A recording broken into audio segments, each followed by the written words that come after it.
Hey everybody, what's going on? Welcome to Tone Talk with Mark Uzansky and Dave Friedman.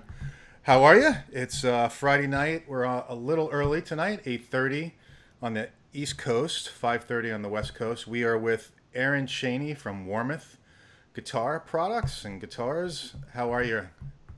How you Very doing, Aaron? good. Thanks. Very good. Thanks for having me. Yeah, man. Thanks for coming on. What's going on with you, Dave? Uh, I don't know. Surviving? Just surviving. Another You day, know. another day in paradise.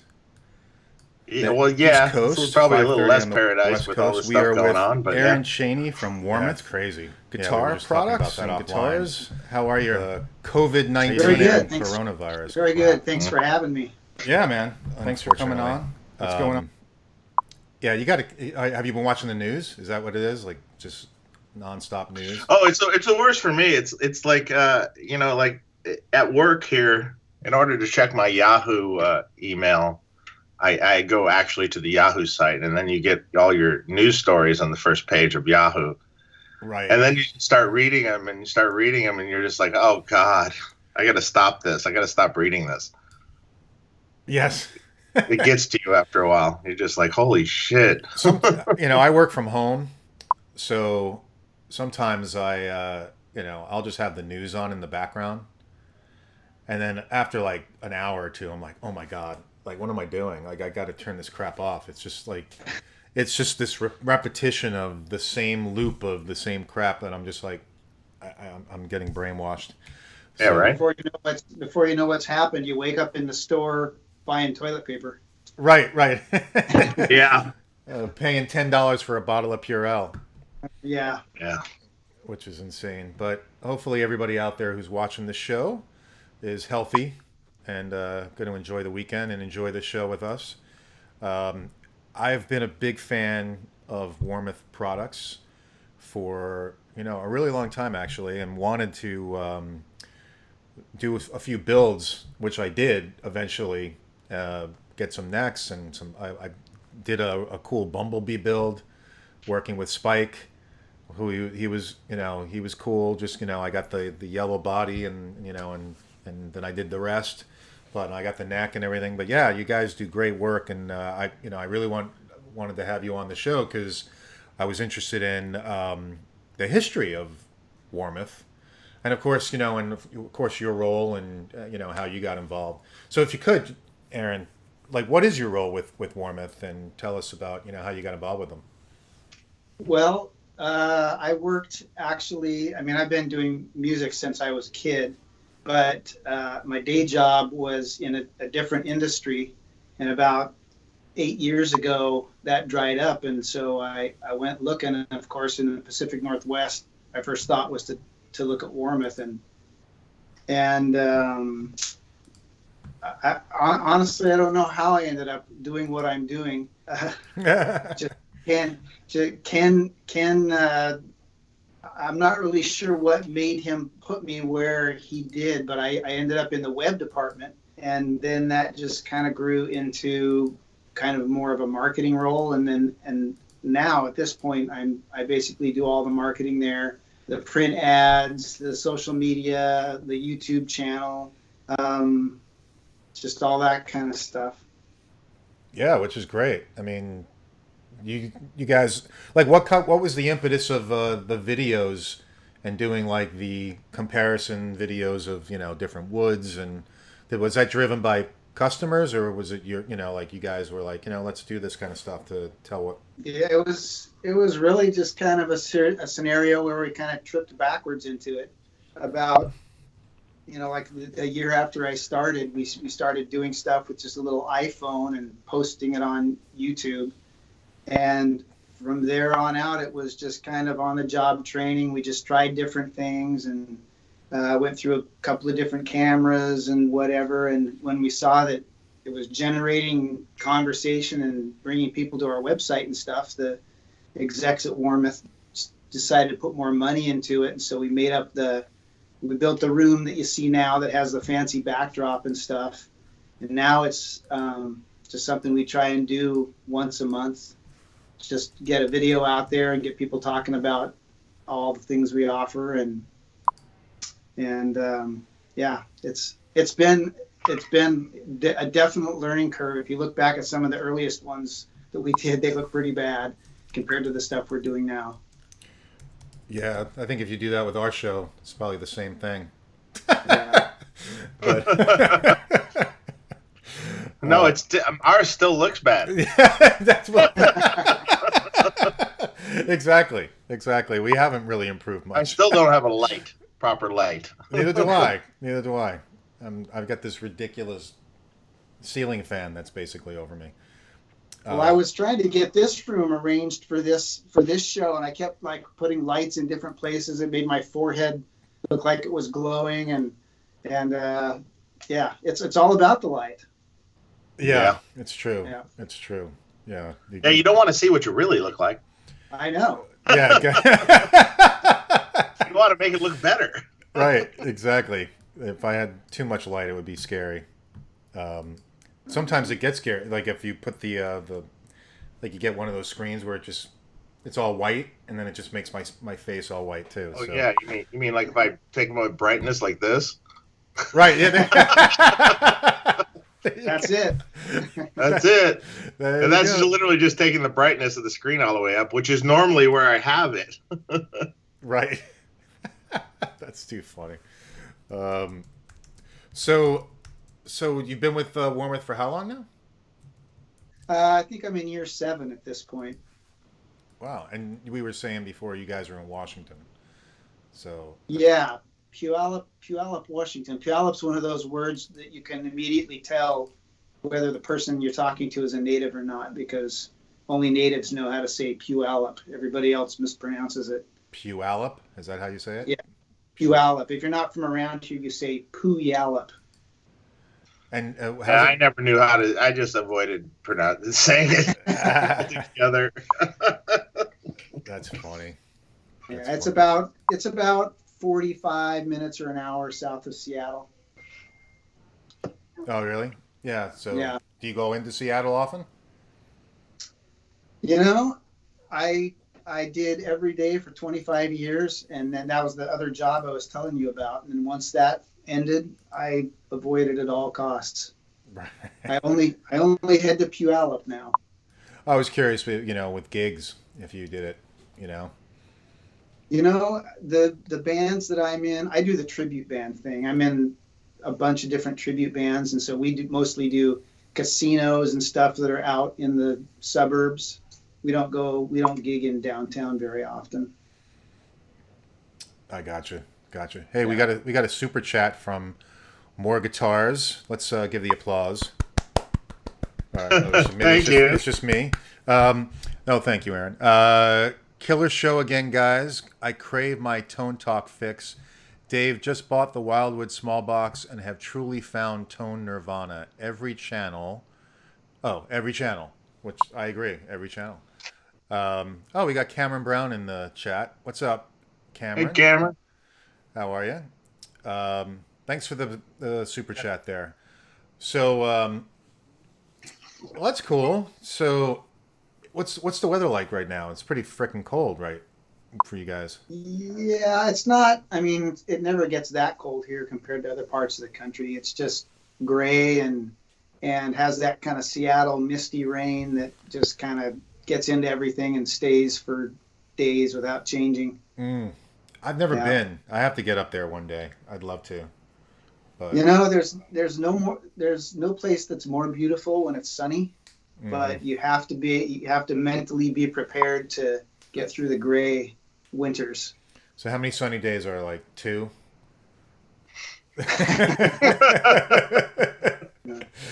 Yeah, well, it's more than 2, but there are stretches. Like a couple of years ago, we went through a stretch in the winter where we had 90 days where it rained every day. That was a rough. Now, is the location of Warmoth and is that particular location because of like the woods and how you can maintain the wood? I'm just curious, or is that just where it originated? Are you talking about why Puyallup for the location of the business? Yeah, I'm just curious. It's just total luck. That's where the Warmoths lived, and that happens to be where the business started, just through a chance meeting. So you mentioned, we talked earlier offline, and you mentioned Lynn Ellsworth. Yeah, Well, yeah, and I know that yeah, name from the Van Halen method, right, history and all that stuff that I've read over the years. right. So Lynn and Wayne Charvel were friends when they were kids down in California, and then somehow Lynn ended up living in Puyallup, and because they had this connection, Lynn dabbled in furniture making, or I don't know exactly. I know he built furniture out of exotic wood or something.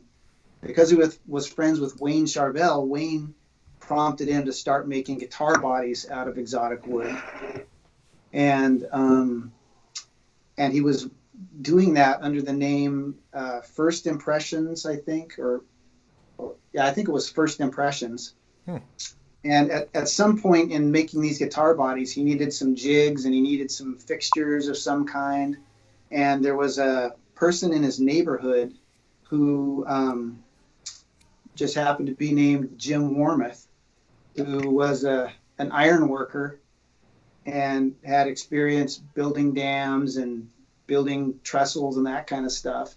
So Lynn approached him about building these fixtures he needed, which Jim Warmoth was able to do.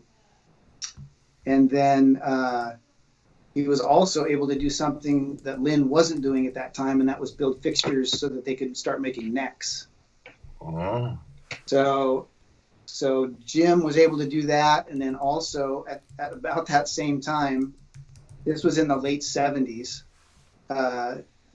Jim's wife got an inheritance, so they had this money, and so he had the basically he partnered with Lynn, and he brought in a cash infusion, and he brought in the ability to start making necks, and they joined forces and created Boogie Bodies. That's where Boogie Bodies comes from. And Oh, interesting. yeah, and so and it was you talked about the Eddie Van Halen thing. That was a Boogie Bodies body that somehow ended up down probably via Wayne Charvel or something. I don't know.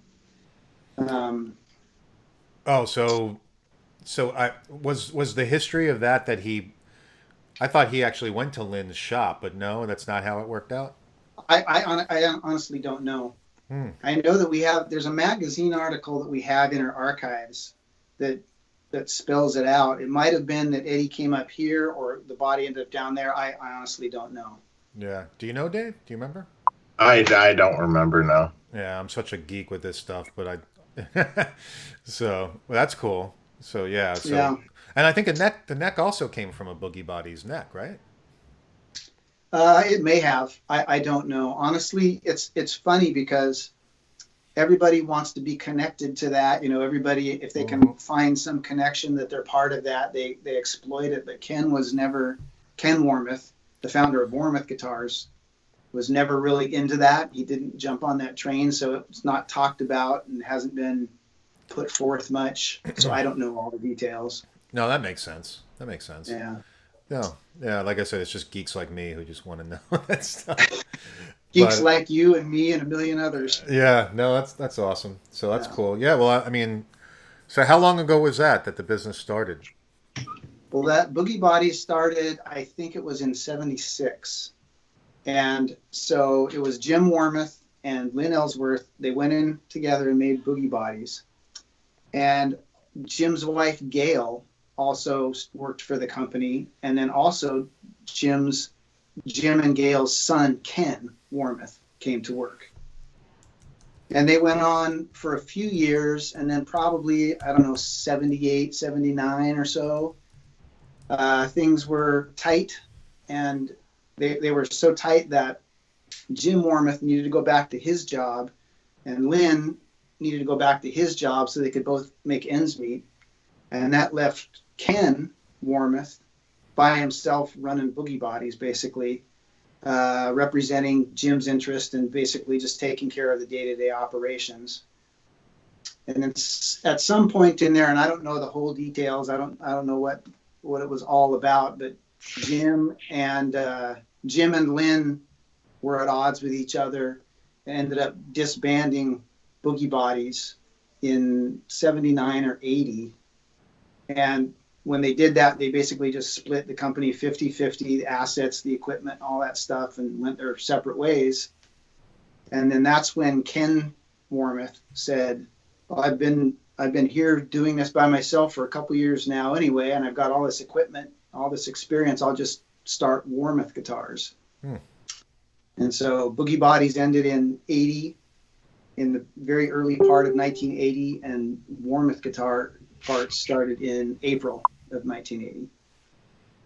Wow, pretty soon after. Yeah, pretty much right away. Yeah. Yeah. That's cool. And so that's why it's in Puyallup, just because of the sheer luck that's where Lynn went to, and then Jim happened to be his neighbor, and that's where they started, and that's where it's stayed. Right. All right.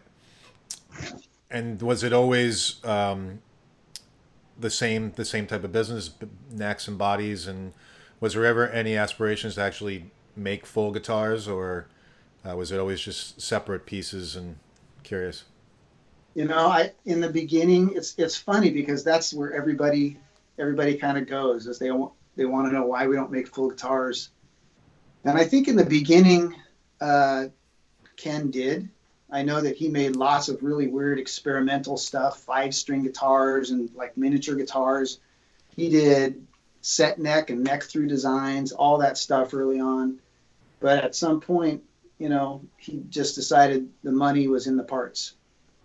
And so that's where, once he made that decision, that's just what Warmoth has done. That's what they've built the business on ever since. Right. Well, yeah. That makes sense. That makes sense. So we got a bunch of questions actually from folks about, and one person sent me some questions, and I want to make sure I get to them. And I'm sure they're questions that you get all the time. But it'd be cool to let people in on probably your day-to-day emails. That probably emails and social media posts and everything else, and all the questions that some are not. Well, anyway, we won't get into some. You sit there going, oh. Well, hopefully none of these will be that. But this was from Russell Botelho, and he said, "Exotic woods. Why are there not more of a choice? I was looking for pale moon ebony fretboard wood." Well, it has to do, first of all, with supply and what we can get at any point in time. It has to do with what we think we can sell, and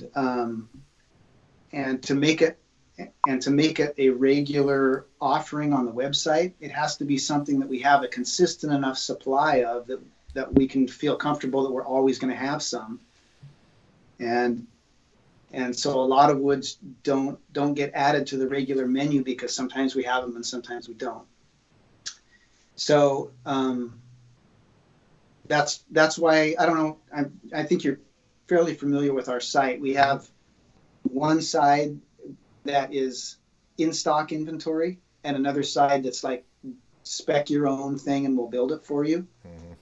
And so in order to make that menu, it has to be something that we know that we can get all the time. If it's not something we can get all the time, then when we do get it, we'll make it up and put it in the in-stock side. And to get it there, you just have to be watching for it, basically. Yeah. You got to get lucky. Yeah.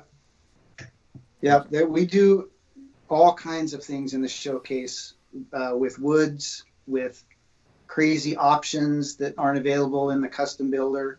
There's the custom builder, you have to confine to a certain set of rules. And even as it is now, there are literally trillions of combinations. It's nuts the number of different combinations you can get in the custom builder. But even with all that, you have to limit it. But the in-stock showcase is just like the sky's the limit. We'll do all kinds of oddball stuff in there. And the only way is to watch for it. Right. Yeah, I picked up a amazing like 70s kind of headstock, Fender style headstock with bird's eye, using it for, of course, Van Halen 78 build. So, Right. but I bought a right-handed neck, I'm a lefty. So, and to spec out a custom, that neck custom would have been like almost twice the price or more, Right. to spec it out custom. So I was like, I saw it in righty. I'm like, oh, that's perfect. I'm like, I'll just have a reverse headstock, Right. who cares? So Yeah, it's funny because people there'll be a certain thing they want, and they will watch for a year for it to show up in the in-stock showcase, and then email us, why isn't this showing up in the in-stock showcase? I've been watching for it, when they could have built it and had it in 6 or 8 weeks at any point along there. But there's just something about, it's just like in traffic when you go the long way around just because you want to keep moving, when it's really faster to just wait. Stay put. Yeah, exactly. Just something about human nature. But yeah, we get that all the time. That's interesting. Quentin James says, I have a Warmoth on my custom Gomer caster made by DR Guitars. That's interesting. So do other guitar makers buy your parts and use them? Yes. Yep. There are a lot of small guys who will buy parts to do repairs or whatever. We don't do OEM like we once did. In fact, we do very little OEM anymore. Just because it's easier to sell direct. You get paid right away instead of waiting 90 or 120 days to get paid, and right. And so we don't do a lot of OEM anymore. But and you make more money. Yeah, exactly. Yeah, when you're doing OEM, the company wants the absolute cream of the crop for rock bottom prices, and then they don't want to pay you for 90 or 120 days, and so we just don't do it as much anymore. Interesting. Okay. BB Maid says, excellent. Where did Warmoth get the sanders for shaping the necks? I've seen them in the opening to the videos. Were they made in-house? Yeah, that's the kind of stuff that Jim and Ken really excelled at. It's kind of like Leo Fender in a way. He didn't play guitar, and neither did Ken. But what he was really good at was building the fixtures and the jigs and the machinery, and a lot of it that he built back in the day is still in use. There have been a lot of improvements, with CNC technology and digital technology. So we don't use some of the gang saws and stuff that we used to, but a lot of that was built in-house. Right. I was going to ask about CNC. Is that like a big part of production these days? Oh yeah, for sure. Yeah, but it's impossible for it not to be, with the production numbers that you have to do, and it makes it's so easy to make a perfect. Well, I shouldn't say that, but a CNC takes a lot of the big heavy lifting for you, and it makes it consistent. And it's perfectly consistent. Yeah. Yeah. Absolutely. That's probably, because we've all heard about how you might get something built on a Thursday or something or whatever, and for whatever reason, it just wasn't that great of a day. But the CNC is always going to be, it's kind of like a Plek machine also, right? You're going to get a great... But like a Plek machine, it's still the person operating it still is the one that matters. And it's easy for a lot of people. I'm sure you've heard this before. It's easy to think, the guitars and guitar parts are built by CNC machines now. But if you came to our shop, there is still so much hands-on stuff done by real people. The CNC just just does the heavy lifting, but all the fine work is done by real people. Right. I think it has to be. Right. Yeah. Yeah. Yeah, you don't get a finished sanded product out of the CNC machine. No. Right. Wouldn't it be great if they just one day you get the 3D printed, like just it won't surprise me. One day, maybe 100 years from now. Fred Garvin comment. Now, this is a criticism, I guess, but he's referring to pricing. He says Warmoth makes great bodies and necks, but they do charge for it. They used to be reasonably priced, but no more. I don't know about that, but I think everything's going up, and it's. I don't think it's crazy. No, I mean, I could talk about American built products, but a lot of customers, that doesn't matter to them. But just as a way to illustrate how I feel about our prices, we in the beginning Warmoth was doing the traditional retail thing where we would make the product, sell it wholesale to a retailer, and then they would sell it to the end customer. And sometime in the 90s, I think, is when we made the decision to start going direct to the customer. And at that time, customers loved it, because at that time, the wholesale price for our baseline neck, like maple or maple rosewood, was $175. That was the wholesale price. So customers were paying, whatever, $250 or $300 or whatever they were paying at that time for the necks.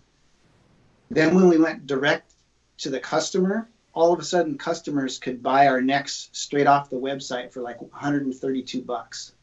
And this was 20 years ago, 25 years ago. So it was $132 then. The price for that same neck now, 25 years later, is $157. So not much is that's not a big increase at all. No, in 25 years, that's almost nothing, really. Right. I agree. And as the same as would you say that's the same for regular bodies as well?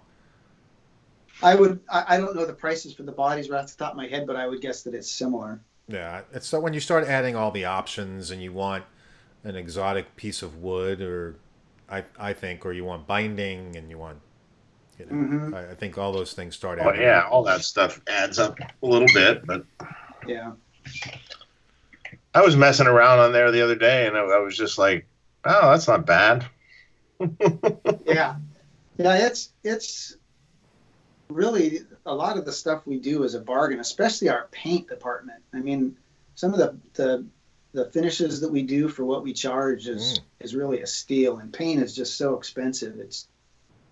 It's crazy, and it goes up every year. It's really the CNC technology that's helped us keep our prices, where they're at. Interesting. Yeah. Dave, we got a question for you from Pedro. He says, Dave, please just release a one-channel Friedman version of the Plexi, even if it doesn't have a master volume.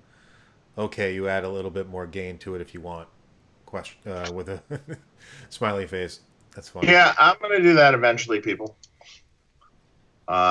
Just I haven't had a chance. Maybe I'll never do it because I never seem to have a chance.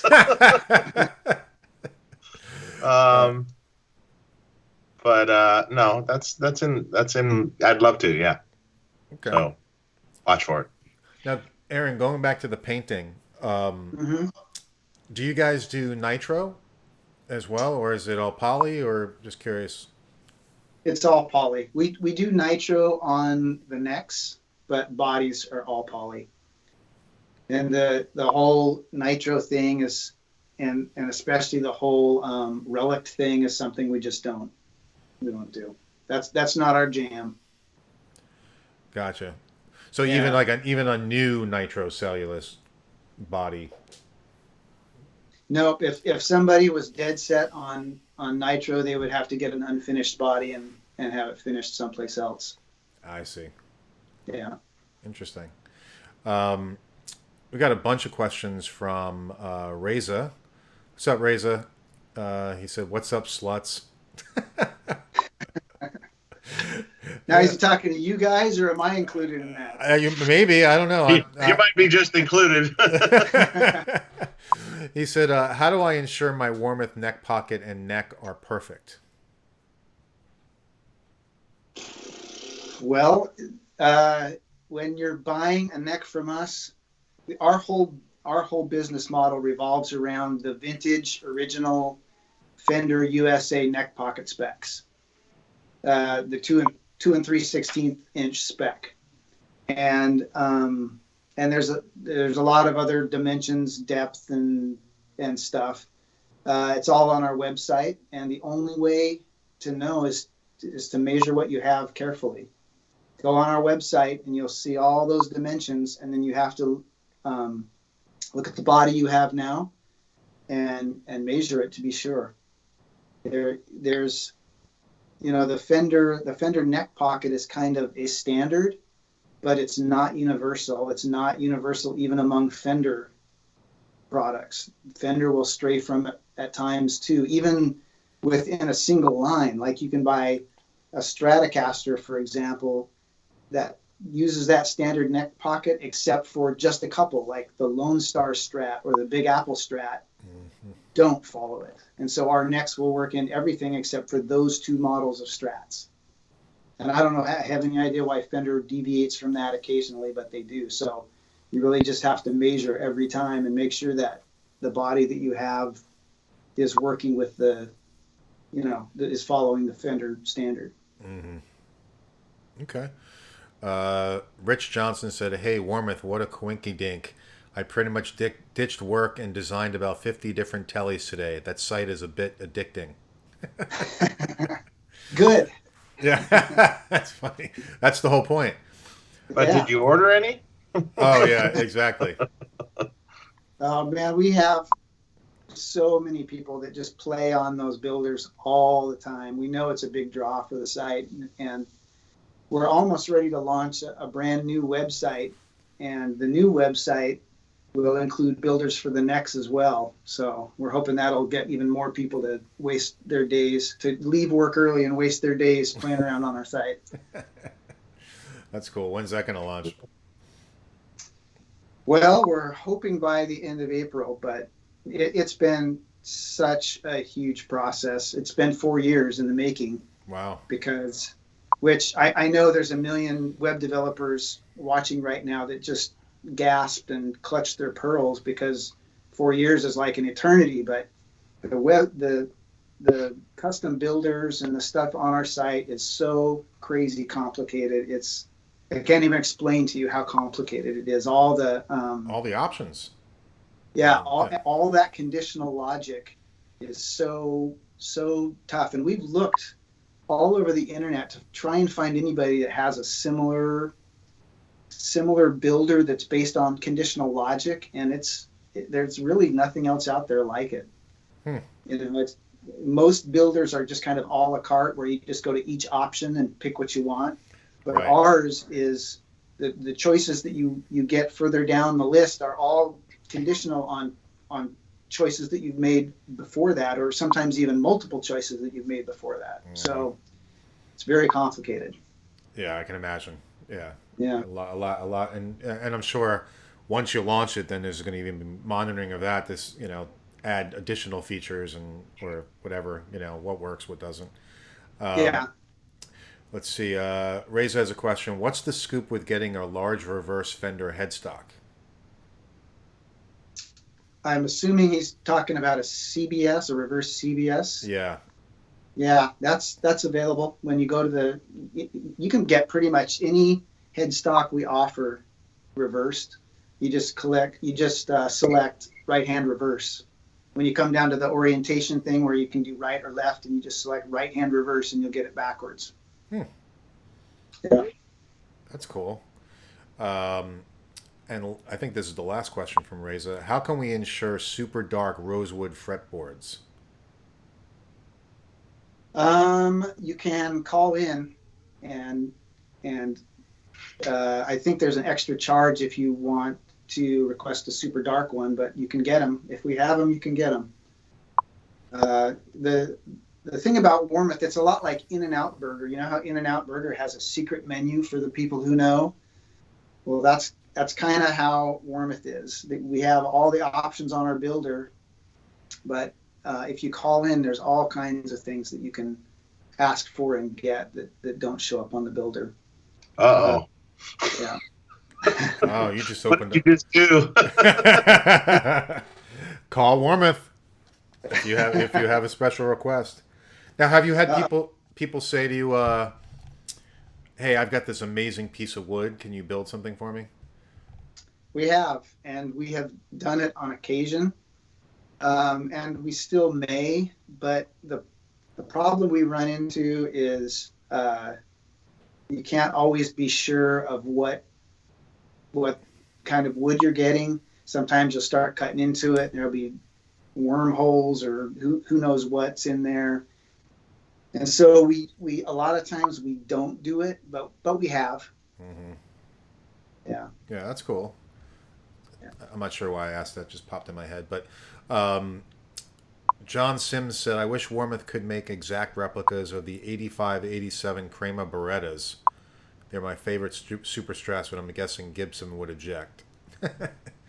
Yeah, well, you and me both. I love that 80s Kramer shape. It's strat-like, but the upper waist is kind of pushed towards the headstock a little bit. Here. Yeah, I love that shape, but yeah, no bueno. Yeah. Yeah, and then of course the headstock, you know. Same deal. I think that was the banana, right? The tilt banana. Yeah. Yeah, I mean you can do the banana headstock, or some of those had like the beak headstock, but we don't do either of those. No, but you've got one that's pretty close to the beak. It's kind of similar. I forget which. I think the one on your green guitar. We have the Warhead. Yeah, the Warhead. Yeah. Yeah, it's similar. I mean, it's not, it's a different shape, obviously, but there's some, closeness to it. So yeah, kind of a similar vibe. Yeah. Yeah, exactly. But yeah, I love those early Barettas. But I actually have an '86 Baretta, but it's more of like the soloist style, not the, like the soloist body. Right. Yeah. So Cecil Music says, Mark, can you have Aaron elaborate on their Warmoth conversion necks? This is a great option. That's funny because we just shot a video this week where I do a tone test shootout between a Gibson scale conversion neck and a standard 25.5-inch scale neck. So basically the lowdown with both, we do two conversion necks. One is a baritone scale conversion neck and one is a Gibson scale conversion neck. And basically they will fit on that standard Fender neck pocket and convert it to the shorter scale or the longer scale, and you don't have to do anything to the body. You don't have to do the bridge. You don't have to reposition anything. They just bolt right on. You string it up, and you have to re-intonate the guitar, obviously, but that's the principle behind them. And as luck would have it, like I said, we just did the shootout between the two scales, and I also just did a video of a baritone conversion neck, and those things are so fun to play. You get those big honking strings on it, and it's just this deep twang, and it's very, very fun to play. So the video for the Gibson scale conversion neck should come out next week. I think that'll be on YouTube, and then the baritone one will be a few weeks behind that. But the long and short of it is, if you're hoping to get that neck and put it on your Strat body, and all of a sudden it's going to sound like a Les Paul and play like a Les Paul, that's that's really not going to happen. There's still too many other things that are different, between different kind of bridge, the whole geometry of the whole guitar and how the neck tilts back on a Les Paul, the different tilt back headstock. There's just too many other things for it to sound just like a Les Paul. But if you like that scale, Mm-hmm. that's right. Yeah. Well, that's what it changes the feel mostly. Right. The strings are a little looser. You can bend easier, and there's less of a reach to get down to that low F chord, mm-hmm. and it does change the tone a little bit. It definitely thickens it up a little bit. Interesting. Yeah. So you've done a lot of these videos, of these comparison videos, of different tone, uh-huh. and obviously our show is called Tone Talk, so that's right up our alley of things. I knew this moment would come. I'm curious. What's the biggest surprise that you've had of doing a video of, like, you've been, when you went into it thinking there's probably not much of a difference, or maybe there is a difference? I'm curious. Well, a lot of times I'm afraid to say this kind of stuff because I open myself up to, the wrath of the internet community. But the internet logic right now is kind of that tone follows the neck. And that's kind of what I thought until I started doing these videos. And changing a neck will definitely change the tone for sure. But a big surprise to me was that when I did a shootout between identical bodies that were mahogany, alder, and swamp ash, I thought that changed the tone way more. I was really surprised at how big of a difference changing the body wood made. And I know half the people watching right now just picked up their pitchforks, but oh no, I know that for a fact myself. I mean, absolutely, the body wood makes a huge difference. Yeah. Way more than the neck. Thank you. Way more. Yeah. I mean, there's something to the neck thing, but it's like saying, I mean, it's sort of like changing the body is like changing the speaker in your cabinet. Mm-hmm. Literally. I mean, a greenback sounds vastly different than a vintage 30, and a vintage 30 sounds way different than a 75 watt Celestion, and there's huge differences, massive differences, almost more so than amps. Yeah, and when I did that body test, I was really surprised. But on the video, I said that, but I didn't really express how surprised I was because I was afraid. I was just afraid. Well, that's great. I mean, I think because a lot of people with electric guitars are like, well, it's just the electronics. It doesn't matter. You can have a plank of wood. It doesn't matter what it is. But that's a bunch of bullshit. So yeah, I mean, the pickups are probably the thing that's going to change it the most. But the pickups are picking up the vibration of the string, and everything that string is attached to is going to change how that string vibrates. Mm-hmm. So it in my mind, it absolutely does matter. And based on my experience doing all these shootouts, the body has more effect than the neck. So after that, did you have a preference for which body wood was a preference for you, or I'm curious? I would say that my body wood preference changes depending on the guitar. If I'm doing a build with a trem in it, I usually want alder or basswood. If I'm doing a guitar with a fixed bridge, with a tunematic or some other kind of a flat mount bridge, I usually like mahogany the best. I'm not a huge fan of swamp ash. It's bright. Yeah. And I think it has more variance. Like alder is going to vary, but only within a certain range. But swamp ash can vary quite a bit in the way it sounds, in the weight, in all kinds of things. Right. Now, Dave, in your guitars, you've been doing different combinations of woods, right?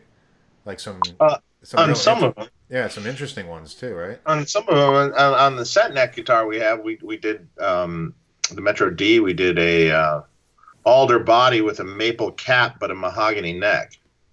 Mm-hmm. It all stemmed from just a sample guitar that was made originally, just to get the shape and everything like right on it, and they just used the wood that was laying around, Mm-hmm. and that's what it was. And then we listened to it and we're like, hey, this sounds cool. That's cool. Why can't we offer this that way? Why not? So we did. Yeah, that's different. Yeah, totally different. I didn't even know what it would sound like. I was lost in my head on what that would sound like. I didn't know. The mahogany neck is what throws me a bit. Right. Well, what kind of tone would you? It was still like a Paul like kind of tone, but with a little more cut.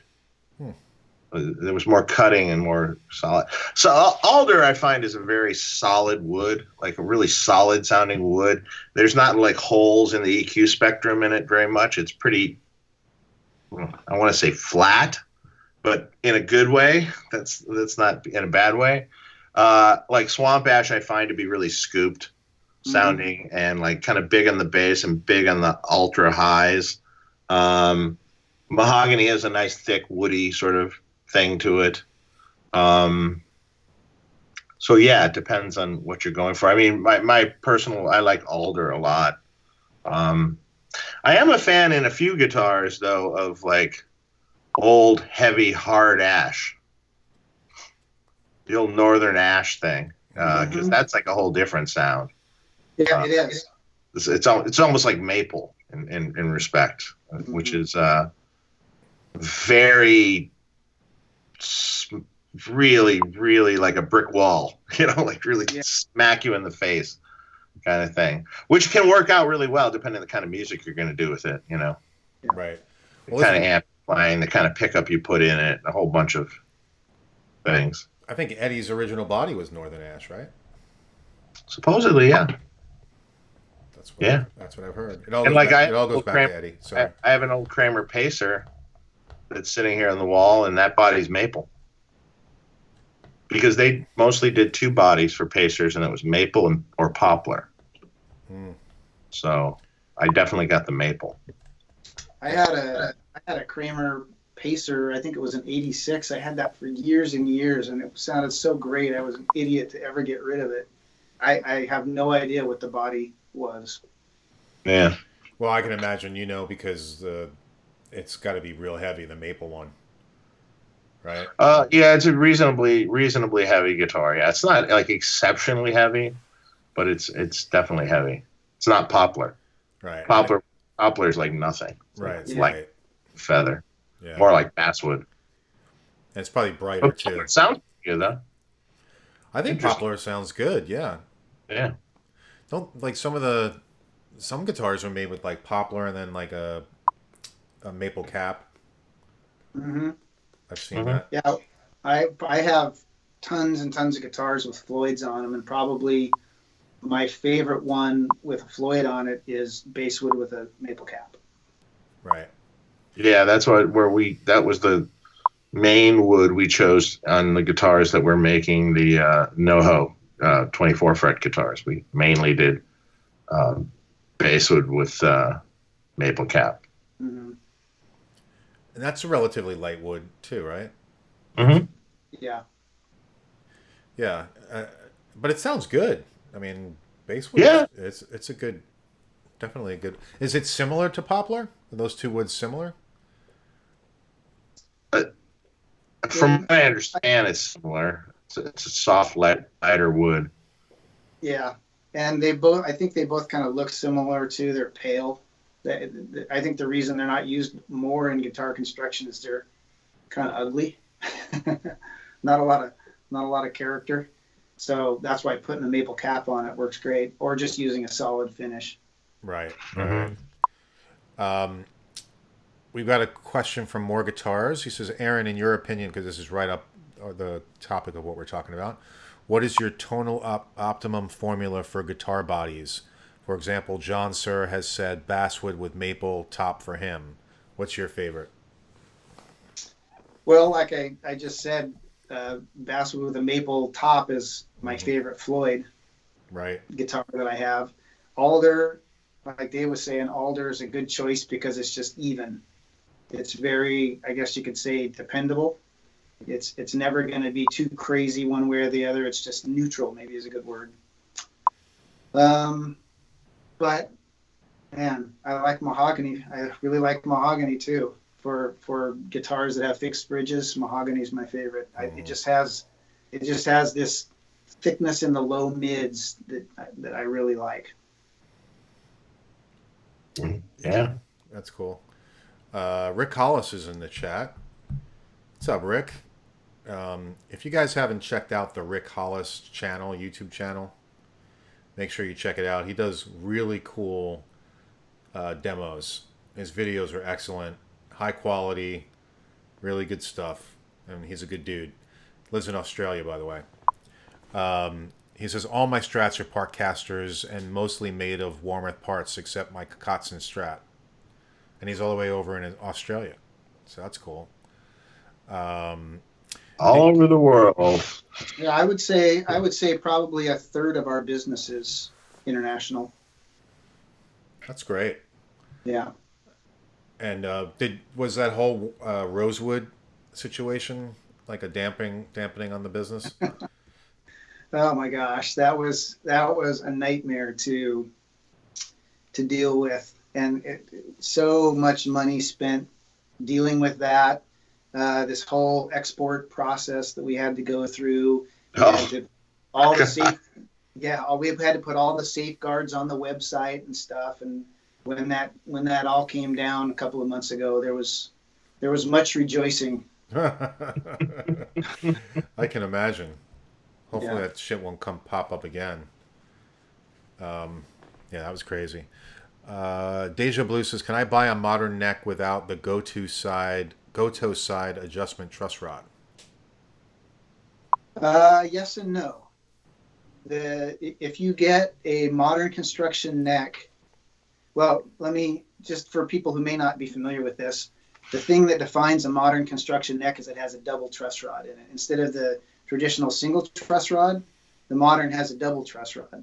And if it's a neck with a flat headstock, so for example, a Strat or a Telly replacement neck, then it's going to have the Goto side adjust in the heel.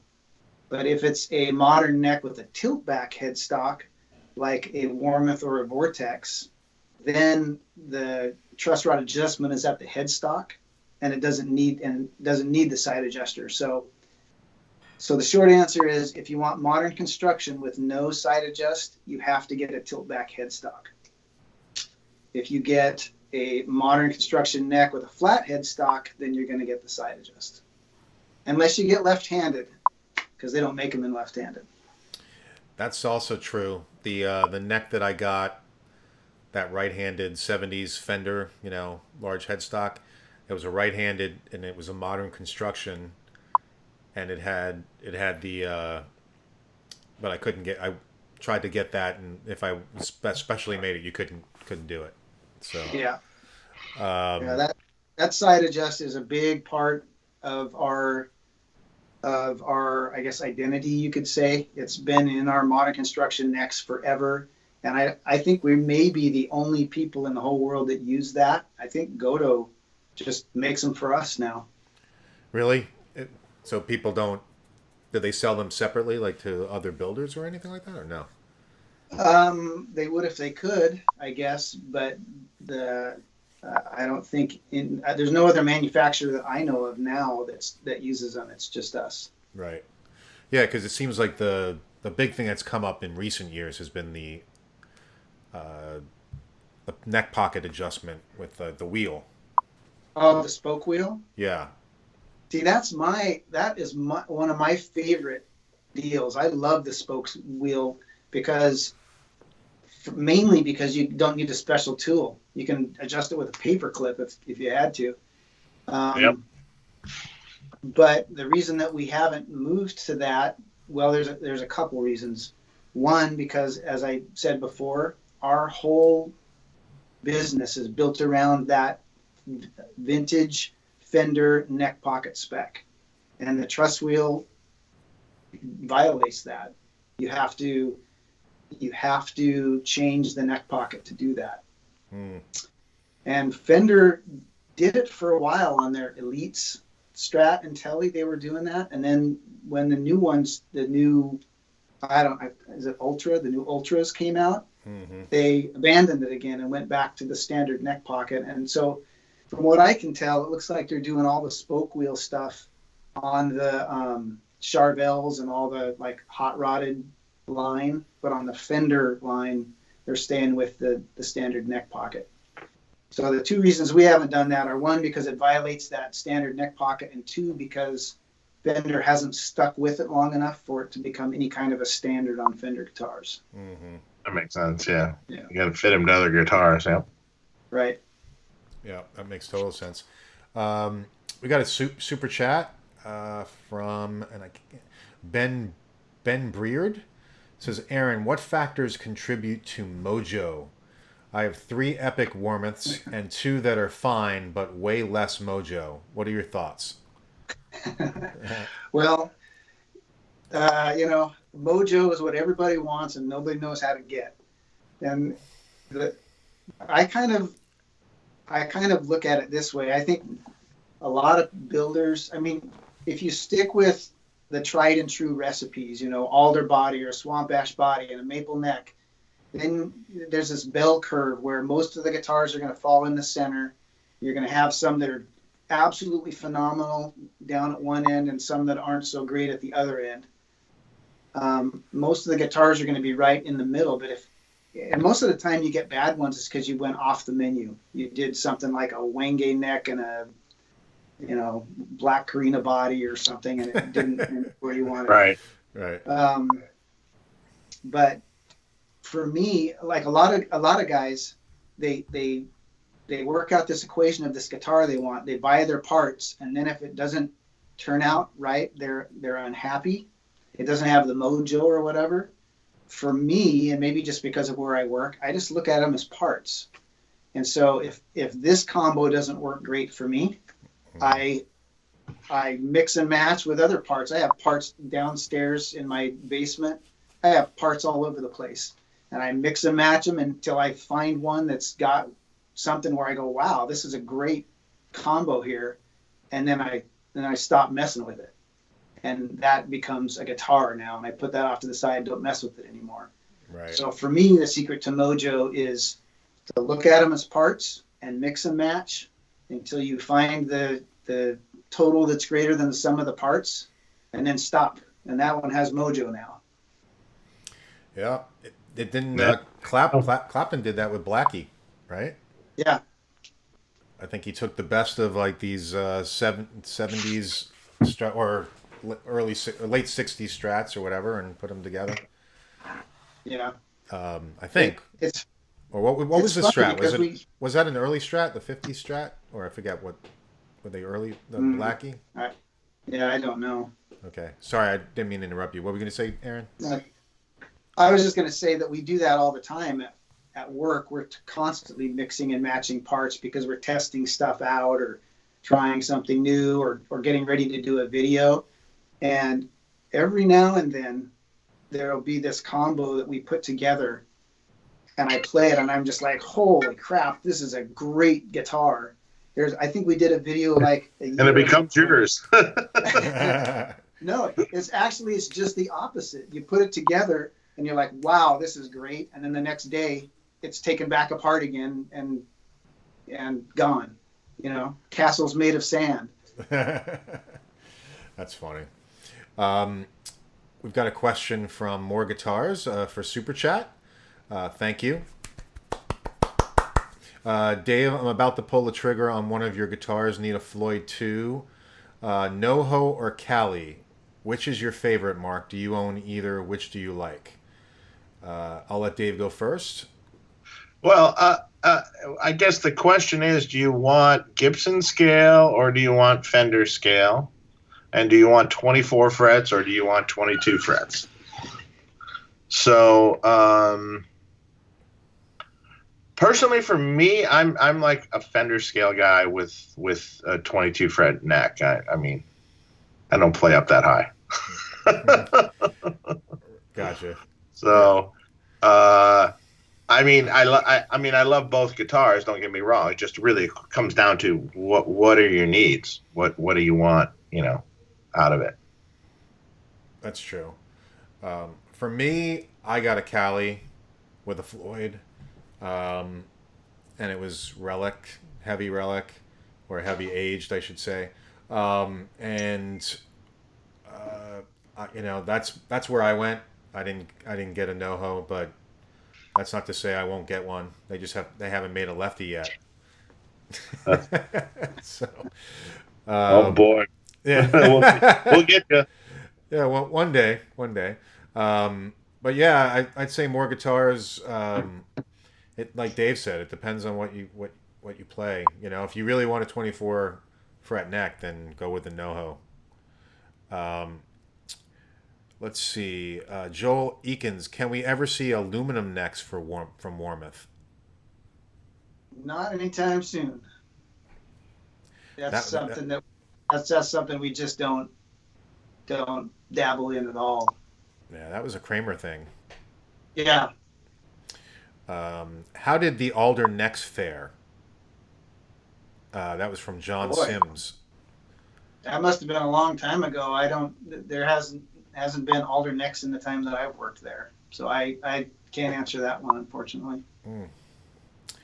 Seal 6 operator says Warmoth will do just about anything if you call them. Well, we got our web menu and we got our In-N-Out burger menu, but we won't do anything. We get like some crazy go nuts requests sometimes that we just say, yeah, we can't do that. But we do a lot of stuff, but we can't do just a crazy one-off. Our production is too big to allow for that. Right. Do you guys do gold flake paint? Yeah, we have 5 different kinds of golds. One of them is gold flake. Or any kind of flake, metal flake types of paint. Yeah, we do. I'm trying to remember. We do gold flake. We do like a blue flake, green flake, purple flake. We do some crazy flakes. Like one of them's called Goblin Flake, and one of them's called Inferno Flake. That are pretty out there. So yeah, we do a handful of them. That's cool. Yeah. Mark's gonna get off this show and he start building a new guitar. I just listed on Reverb. If any lefties want to go get a great made in Japan Wolfgang special, I just put that up on Reverb. I just don't need all these guitars, I understand that feeling. I have 3 Wolfgangs. I'm like, they're all the same, and I have a USA, so I might as well just get rid of the made in Japan. Although I do like the flat top, like you do, Dave. It's a cool guitar, but can't do it all. Danny Weiss has a cool question. Would love to hear about the relationship. Oh no. Okay, no, I'm sorry. I thought that was a different question, but I'll say it anyway. Sorry. Would love to hear about the relationship with Fender as it relates to the licensed headstock. Well, that is a very misunderstood part of our business. A lot of people think that it's like almost a franchise situation where we are paying Fender a licensing fee every month or something, and that's not it at all. Basically, back in the beginning when Ken started the company in 1980, he was building replacement necks, and his goal at that time was not to duplicate what Fender was doing. He wanted to build a better neck. He wanted to build a superior neck that was smarter, smarter construction methods and everything. But because he was building replacement necks mainly for Strats and Tellys, he started using those headstock shapes. And he did that for, between Boogie bodies and then later Warmoth. People had been using those shapes for 20 years by the mid-90s. But in the mid-90s, Fender sued for trademark on those shapes.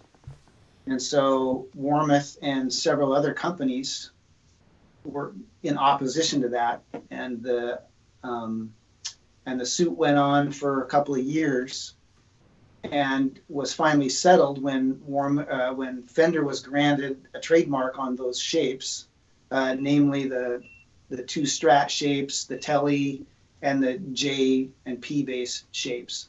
Fender was granted that trademark, and Warmoth and those other companies were granted a license to continue making replacement necks with those shapes. So that's how the lawsuit was settled, and that's why Fender Warmoth is able to continue making those shapes, and a couple other companies are too. Gotcha. Okay, that's thanks for the history on that. Yeah. And thanks for the question. The question I actually thought that was, and even though that was a really good question too. This question from Nick Miller. He said, "I've listened to a lot of these Tone Talk shows and have never heard how Marc and Dave met. Has it been addressed in a video somewhere?" I don't know.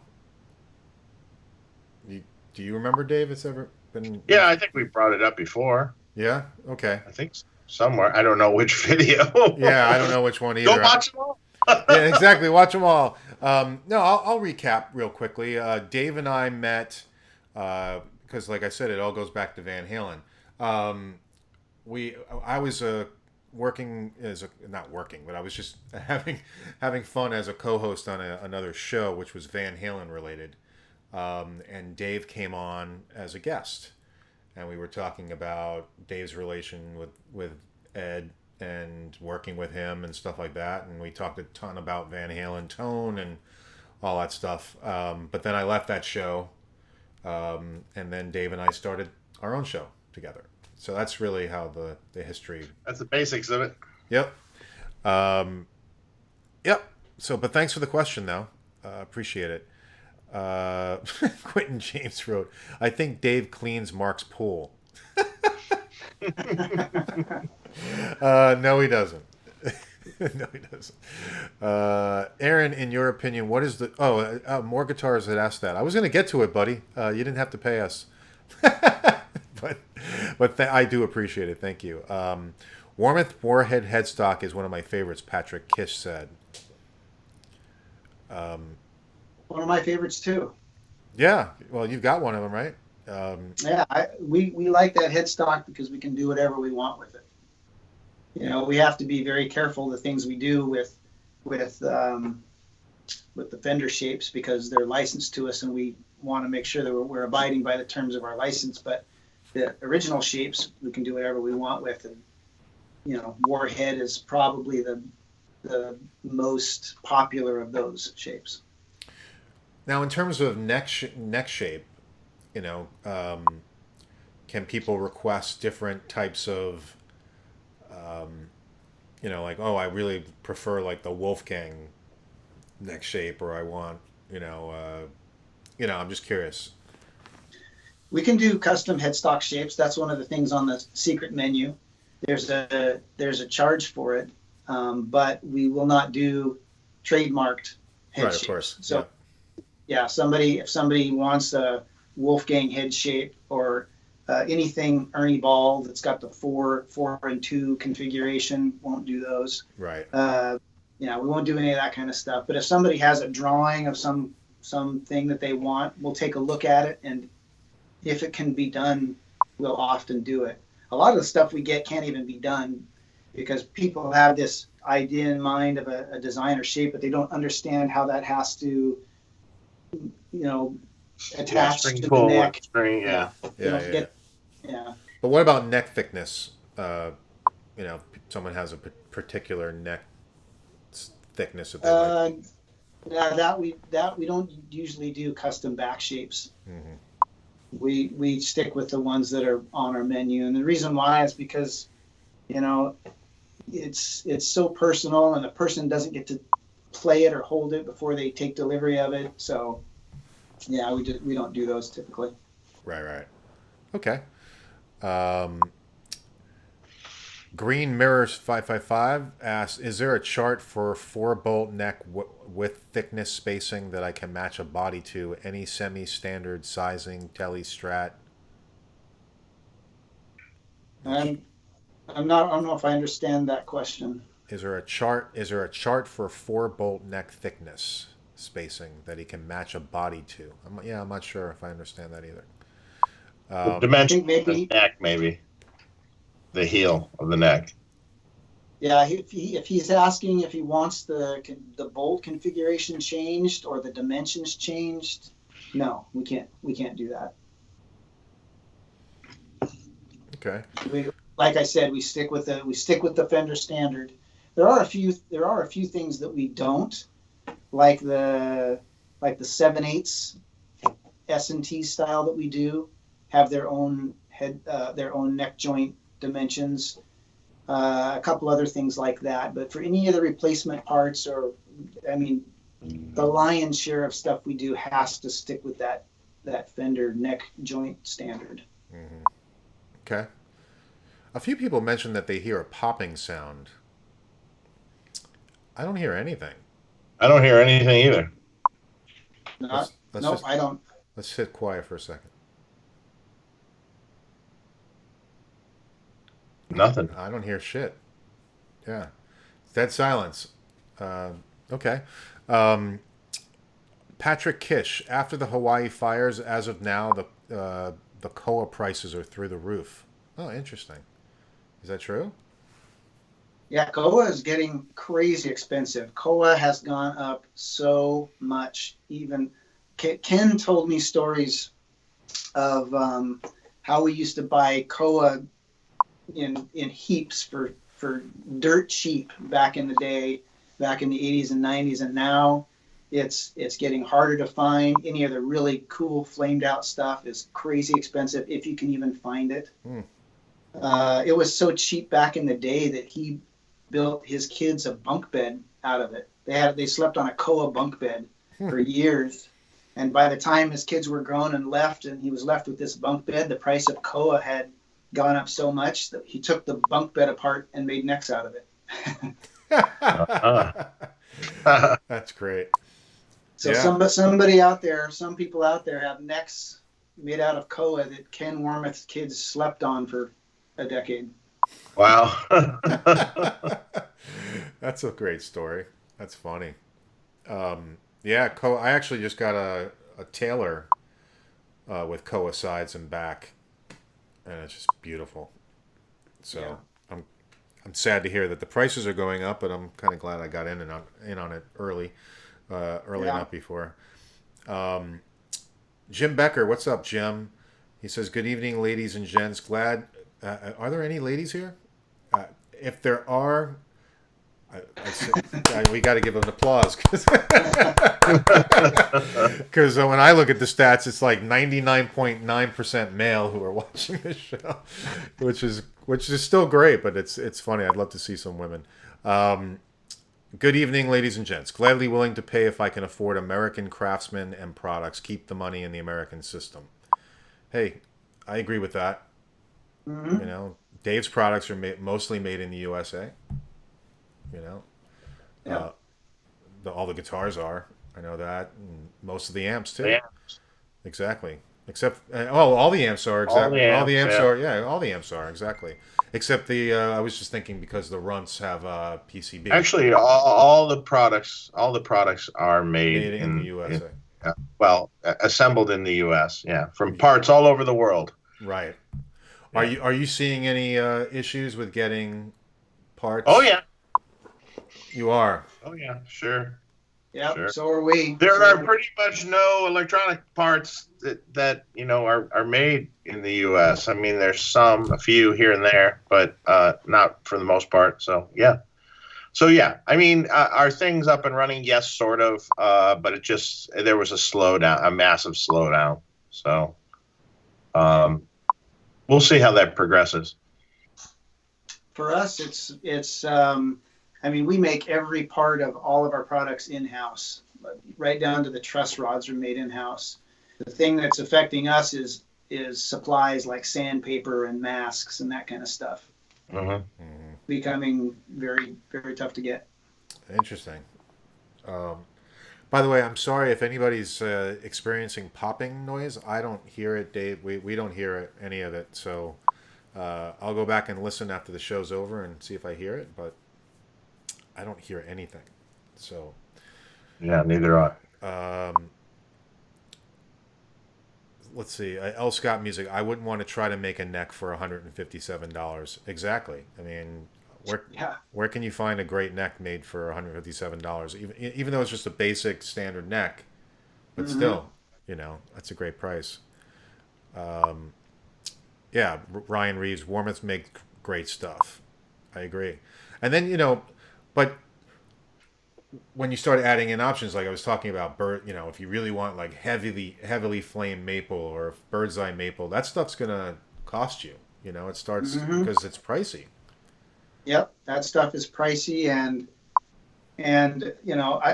I get complaints occasionally where guys say I went out to make a neck and all of a sudden it was $700, and I have to remind them, just like you did, you picked the most expensive inlays and you put binding on it, and you picked some crazy, AAA flame maple. So yeah, it adds up. Yeah, a lot of work. Yep. I mean, come on.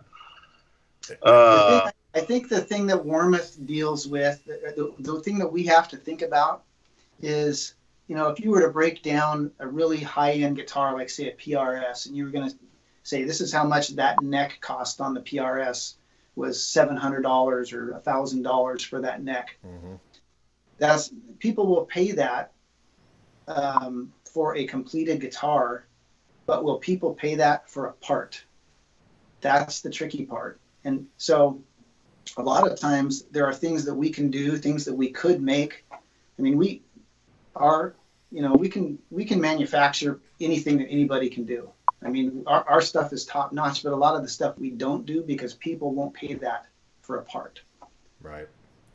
Making parts is so different than making complete guitars. It's a whole different philosophy. The concerns that you have are totally different, because like if you're making a guitar, you can pick a finite set of components. You can decide the bridge you want. You can decide the pickups you want.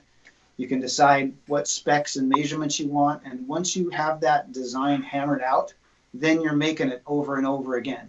You're making 1,000 of them. But when you're making parts, you have to bear in mind what people will pay for the part. They want it to be compatible with every piece of hardware out there. So your body has to be compatible with, 100 different bridges and, and all the different pickups that are out there. And so you work and work to make this thing that's universally compatible. And by the time you're done, 3 of the manufacturers have changed their specs and didn't tell you. It's this constant struggle for ultimate compatibility. And so a lot of times customers want things and we have to tell them no. And they have a hard time understanding how different it is making parts versus making a full guitar. That makes sense. James Maxwell. Hey, Dave. Ardbeg 10 Scotch. You're welcome. You ever hear that? Oh, I've had it. Is it good? Yeah, it's good. Yes, it is good. So here's one from Edwin Crane. As a big fan of Jakey Lee, afterthoughts on the amp? Question, / maybe, at Dave. I'm not sure what you're asking. Afterthoughts? Well, we sold 150 of them really fast at NAMM, essentially. Yeah, none of them have gone out the door yet, but they're starting to come across my bench now. So I walked by that thing, that Jakey Lee, probably a dozen times at NAMM, and I was too afraid to play it because I knew that I would want one really, really bad. Yeah, it's a great sounding amp. yeah, yeah. So Killer. Question from Rick Hollis. Do you guys feel neck pocket tightness is an issue? I do. I guess my question is he talking like as far as tone or as far as keeping the neck on? Sometimes if a neck pocket is too tight, it can be a problem because you're going to get cracking and stuff. Going the other way, I mean, you don't want it to be too loose. It looks goofy. I don't know if he's asking tone wise though. Mm-hmm. I mean, personally, from a tone perspective, I would want it to be as tight as possible, without it being too tight, because, like you said, you don't want cracking. But at least everything to be connected, so you have a continuous, vibration, right? Yeah. There's a trick. I don't know if maybe this is old news to you guys. I was very skeptical of this when I heard about this trick, and then I tried it, and now I'm a believer. Is that when you're building up your guitar, you put the neck on, and then you string it up, and then once the neck is under tension of strings, you release the bolts. You release the bolts a little bit, and this tension of the strings will pull the neck down and really seat it in that pocket. And like I said, I didn't believe it at first, but after I tried it, I believe it now. I think it helps. Oh, really? So you just loosen the screws a little bit? Yeah, just like well, it's at full tension, and then you just loosen it and it just pulls it down into the pocket. Mm-hmm. That's good. That's good advice. Cool. Yeah. Any other little tips that you've learned over the years that are like that? Well, I have one neck screws. A lot of bodies, I find that the neck screws don't easily slide in and out of the hole. So it's almost like you're threading through the body into the neck. And really what you want is that hole the screw to slide in and out freely, and then it just screws into the neck. That's another thing that's a little pet peeve. That's absolutely true. You want the holes on the body, the screw should just drop right through with no bite at all. Yep. Because if it's biting into the body and then it tries to bite into the neck, you're never going to get them to pull together tight. You want the body, you want them to be floating freely through the body so that when it grabs the neck, it cinches the neck right into the body tight. Yep. Wow. Otherwise, it won't pull the neck tight against the body properly. Right. Okay, that was a great question, Rick. I asked this question, Jasmine, about nitro lacquered bodies at Warmoth. They do not do that. They do nitro necks. Still going through the questions. I know, Dave, you got to head out, right? Pretty soon? Yeah, I got a little bit more. Okay. Patrick Kish, I wish they had an oversized Warhead for guitar. Yeah, that's something we could certainly think about at some point. That's cool. Yeah. That's cool. Scale is an important thing on a guitar for the sound and feel, to me anyway. Jasmine Bellavan said. Yeah, I mean, I think it changes a lot in terms of the feel of the guitar. Yeah. The other video that I was really impressed with that you guys did, and this reminded me from the comment from Seal 6 Operator, was the neck thickness video where you. Oh, right. Mm-hmm. I really felt like the thicker neck improved the tone. Yes, Uh-huh. it definitely was different. I try not to make value judgments because one person's awesome is another person. Mm-hmm. One person's wimpy is another person's normal, and the thick neck had kind of a rounder, more woody tone, but somebody might not like that. But it absolutely changed the tone for sure. Yeah, it was my preference, the thicker neck, Mm-hmm. at least for me. Yeah. And that going back to the person's question on the Cali and the NoHo, at least for me, I got the Cali with a vintage T-neck, which is basically a fatter neck. Joel Hervey, I'm here. Sorry, I will catch the replay. Don't worry, man. It's there forever. Or until YouTube decides to lose all my shit on here. I was thinking we have to really I have to back up all our shows, and somehow put it on a, because I just had this, like, one night I just had this nightmare, like YouTube went down and lost everything. Yeah, that would be horrible. We definitely should have a backup. And how you do that, I have no idea. You just have to download the shows, and Oh, okay. and then I have to have a storage place for it. But I have to start doing it because Yeah, that's what we do at Warmoth. We have is everything we upload to YouTube, we have stored locally as well. yeah, that makes sense. Because I'm just scared that one day it's going to go down, or I saw somebody whose their channel was hacked and they couldn't get back into it, and then all their videos were gone. I'm like, oh my god, what a nightmare! You know, Yeah, better do that soon. yeah, exactly. It's kind of scary. Yeah, I definitely want to do that. I wanted to thank a guy who, if I can get this right, who's been making awesome. His name is Urich Jr. Urich, and I know you're going to get to it eventually, because what you've been doing on our videos is Urich has been putting in the comment section one comment, but it outlines the entire show with timestamps. So he's done pretty much almost every show so far. Thank you. Yeah, with timestamps, and basically giving the topic of what we're talking about at that time of the show.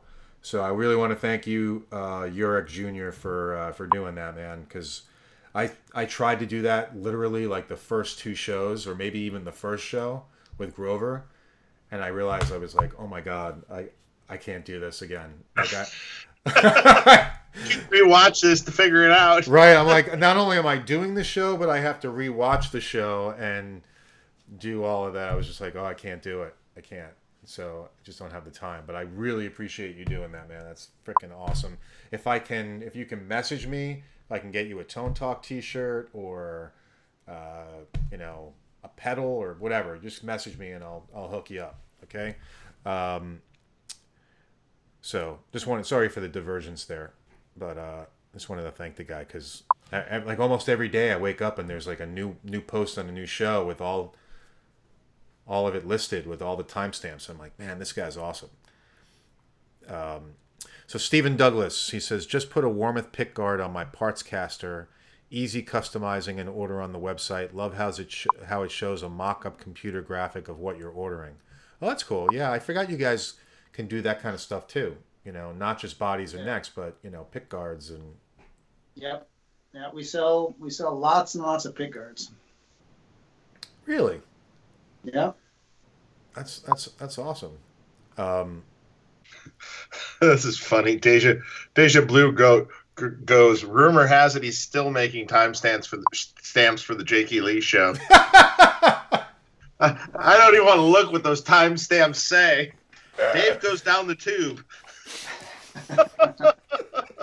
That would be a funny one to see. Dave spirals out of control.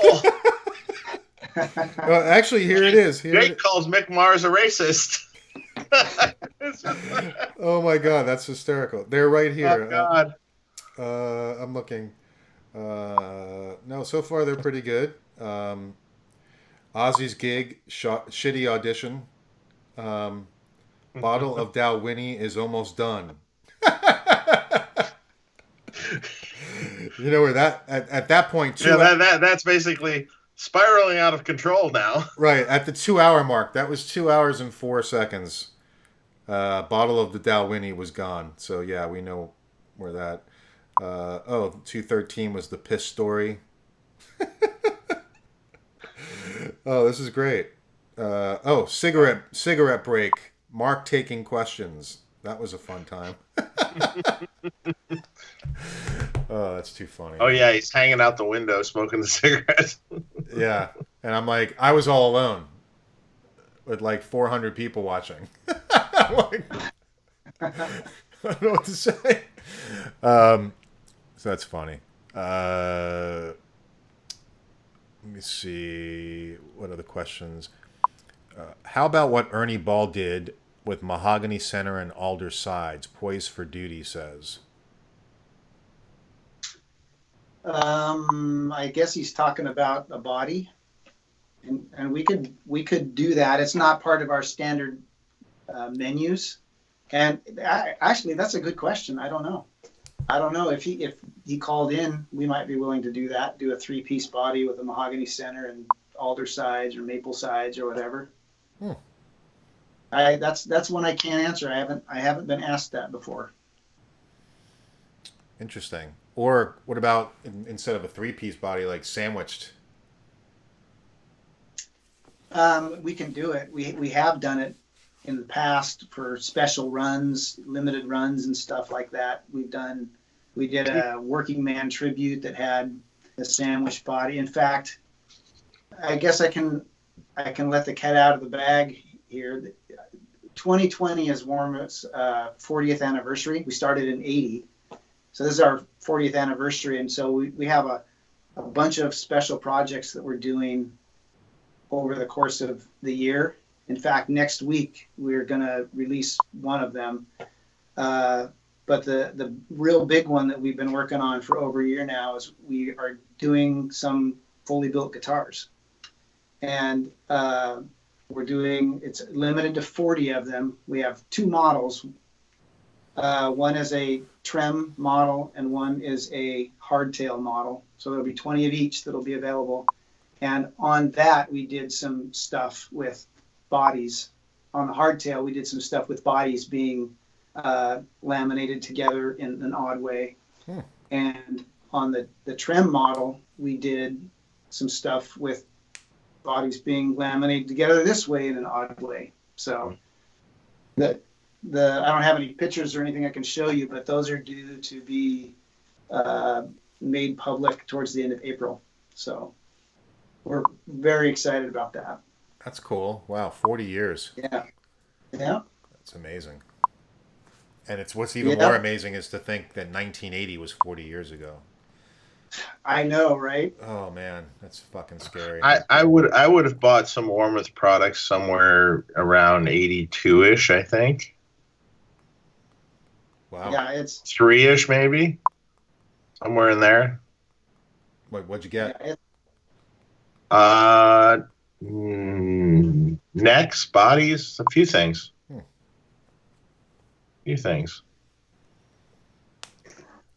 Yeah, like the early somewhere between 81 and 85 it would have been. So Wow.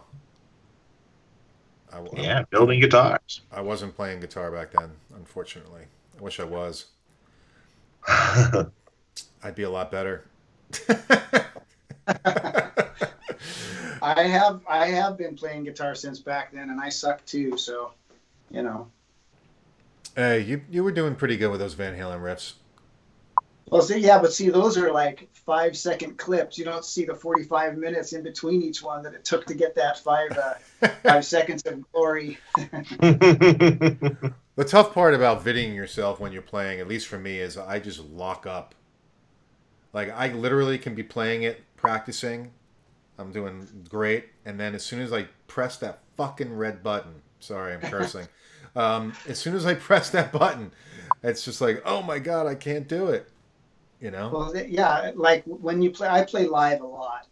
And when you're playing live, you're in the moment, and it's all about the performance and the emotion and what you're projecting out the crowd, and you don't even think about that stuff. But as soon as you start to record, like you said, you press that red button, it's a whole different ball game, and every finger squeak and everything matters. So yeah, and some guys are really good at it. You watch YouTube, and it's like some guys feel so comfortable recording a video, but for me, when I'm recording a video, I can't play near as well as I can when I'm performing. Yeah, it's for some reason there's just something about it. I don't know why. Yeah. Modern Vintage sent us a super chat. Thank you. Um, what are all three of your opinion on Charvel USA and Jackson USA's these days? They seem to be very inconsistent with terrible QC for the past few years. I'll give my first opinion. I have a Jackson USA custom shop soloist that is perfect. You know, it's silver sparkle, but it's a custom shop. It's just amazing QC. The neck is just amazing on it, so I don't have any issues with it. But I have heard some inconsistencies from people, more so with the Charvel Guthrie Govan model than anything that I've heard. Hmm. Neck issues with that on the mostly on the very figured neck, but other than that, not really. What about you, I Dave? I don't really have an opinion. Mhm. I don't know.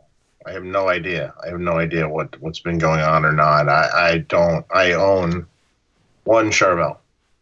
That's a Jakey Lee model. Oh yeah, that's cool. Yeah, something I traded for. Yeah, Well, that's cool. but probably will sell it. Mm. What? Not because it's not a cool guitar. It's just like I don't need as many guitars as I have. Exactly. Which one did you get? The white one or the blue one? Yeah, it's the white one. It's the classic one. Oh, that's cool. Yeah, it's cool. It sounds great. Did It's a good guitar. Did he sign it? Not yet. That could happen. Yeah. Well, that'll definitely make it. Does that give me more money? Well, yeah, I was gonna say that'll get you more money. That's what I was thinking. It's like I don't really find. I just like because we make guitars now, so it's like I have some of these other guitars. It's like looking at them and going, why do I have this even? Well, that's the thing. Like I love having a lot of guitars. I love having the choice. But at the end of the day, it's like, how many guitars do I need? Like, I just got the Taylor the other night. My son even said to me, he's like, how many is that? 26? I was like, I go, okay, let's go in your room and look at those video games. How about that? And he shut up. Yeah. He shut up real quick. But but even still, I was like, yeah, you're right. You're right. Right. So, yeah. Does anybody know a good record for some country licks? Ethan Ricks. Dude, check out Brent Mason. Brent Mason, Brad Paisley. Yeah. There's so many awesome country players. Mm-hmm. Keith Urban is great. Johnny Highland. Yeah. He'll rip it off. Yeah. Oh yeah, Johnny Highland, man. I saw him at NAMM, Summer NAMM. He was over at what's that guy's booth? He's at Kiesel. He's at the Kiesel booth when I saw him at Summer NAMM a couple years ago. Oh really? No, he was over at the Whitfield. I think he plays a Whitfield Telly, maybe. Mm. So. Oh yeah, maybe Whitfield. Yeah. Yeah. So I saw him over there. But yeah, he's a great player. Crazy. Yeah, he just did a pedal with Robert Keeley. I forget the name of it. The Spot or something like that. Brian Landreth, Tone Talk. Ask about real clay dot markers, please. I don't know what we use. It's not real clay, but I don't think we're going to be switching from what we use anytime soon. I'm not a clay dot expert, so I don't have a whole lot for you in that front. Mm-hmm. Now I have a question for both you guys. I just saw like the history of kind of like the Strat and the Telly, and they were talking about the slab board Rosewood board as opposed to different eras of the Rosewood board. Was it just based on the thickness when they're talking about, like it was real thick, the Rosewood versus a veneer? Is that where they were talking about? It's how the fretboard joins the neck shaft. So if it's a veneer and you look at it from the heel end, a veneer will follow the curve, will be curved like that. Where if it's a slab, it's flat. So the fretboard itself is kind of in a half moon shape, I and see. it's flat on the bottom. But if that's a slab, but if it's veneer, then it's a uniform thickness all the way across, so it's arched. If that makes total sense. Yep. Yeah. Yep. Sure. Interesting. L. Scott Music says, Tone Talk, the fix for the red button problem is ABR, always be recording. Yeah, well, that's true. That's true. A lot of people do that. And that's true. You do get used to it. That's true. And I do find... All right, now, Mark, I do have to go, I think. Oh, yeah, you got to run? Sure, yeah. Okay. Well, I think I literally just scrolled down to the last question, so I think we've covered. Sorry to cut it off, people. No, we've covered a lot. So, Aaron, are there any places that you would like to tell people where to reach out? Obviously warmoth.com, right? Mm-hmm. Yeah, you can check us out at warmoth.com, the Warmoth YouTube channel. If you have general questions, go to warmoth.com or give our customer service reps a call. If you want to reach me directly, probably the easiest way is to comment on our YouTube channel, because I'm the guy that reads those comments, and I read every single one. Even if I don't respond, I'm reading every single one. So that's probably the easiest way to reach me. Wow, you're really glutton for punishment, aren't you? You know what? I take such horrible abuse on YouTube already. I'm calloused. I'm ready for anything on YouTube. That's awesome. Well, yeah, the guys, definitely check out Warmoth. Check out the channel. They do really great, like I said, really good tone comparisons of woods and different things. It's really cool. Check out sweetwater.com, our sponsor, please. And also subscribe to the channel and hit the thumbs up if you can. Our next guest is on March 20th is Trev Wilkinson from Wilkinson Bridges and Parts. So we're looking to having Trev on the show. And that's it. So everybody have a great weekend. Aaron, it's awesome to have you on the show. Really appreciate it. Great discussion. Thanks very much for having me. Yeah. Thanks, guys. Have a great weekend, everybody. And sorry for the popping noises. I'll try to troubleshoot that if I can hear it. So thanks, everybody. All righty. Hang on, Aaron. Yeah. While I say